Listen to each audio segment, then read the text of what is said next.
Now, you may be asking, who is this guy and why is he on the screen? I'll let him introduce himself. I'm J.D. Smith. I am a bladesmith and an instructor/professor here at Massachusetts College of Art. What is a bladesmith and what do you guys do? Bladesmithing is the art and craft of taking raw steel, heating it, and with a hammer and an anvil, actually pounding it into the shape of a blade. On a day-to-day basis as a bladesmith, you'd definitely be using a forge, either gas or coal in our case. Then there's the hydraulic press. You need some tonnage to press things and move things and mash things. And then we have a power hammer, a big blue. That really vigorous, heavy use takes its toll on equipment, especially when used by students. So where did the art of bladesmithing even come from? Of course, it has a worldwide history. I mean, anywhere blades were produced, people were pounding them out of iron and steel. Evidence seems to point to either the Hittites or certain civilizations in Africa were making high carbon steel also directly after the Bronze era. But it goes back to the Bronze Age, basically, where people were hammering bronze to harden it and make it stiff, and weapons grade quality bronze. Then along came iron, then superseded by steel. But almost every culture has a bladesmithing tradition. When did you choose bladesmithing as your career? I've been doing this work since 1982. And what got me interested is a rather long story. It dates back to when I was just 10 years old, in fact.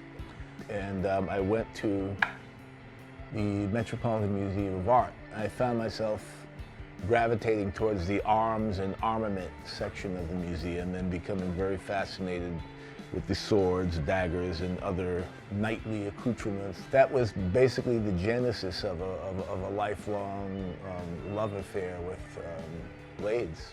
How can someone get involved with bladesmithing anyways? Their first steps would be to secure a location, either in an academic institution like this, or maybe in their garage or someplace in an outbuilding on their property, to actually do it. Because you have to have open flames and a fair amount of machinery if you're really getting into it deeply. And it's not the easiest thing to do in certain locations, certain locales, like an urban locale. It's not entirely the easiest thing to do, but it can be managed. Any fun bladesmithing stories that you want to tell? The year was 1991, as I recall, and it was a hot summer day in June. I had some blades with me. I was going somewhere, doing something. I don't recall exactly what it was. I just decided to stop in at Mass Art.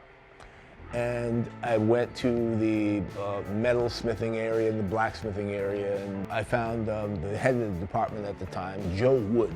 And I just said, may I show you something?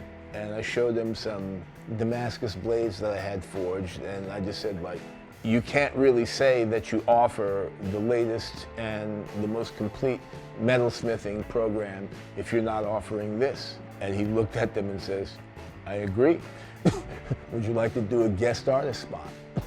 And I said, sure, and he set one up for me. And I did a guest artist spot and made some pattern welded steel. And I was invited to come back subsequently 2 more times between 1991 and 1994, at which time one of the professors here, George Greenemeyer, just point blank asked me, would you like to teach here? And I said yes.